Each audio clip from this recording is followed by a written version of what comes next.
ભરતભાઈ જીગરભાઈ ઓ આરજુ એક ખમને એવી કરી રાજા રાવણ રણમાં રોયો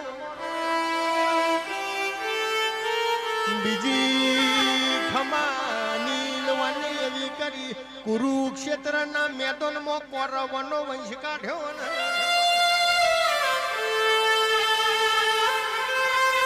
મારી પાલોદર નગરીની દેવી આવો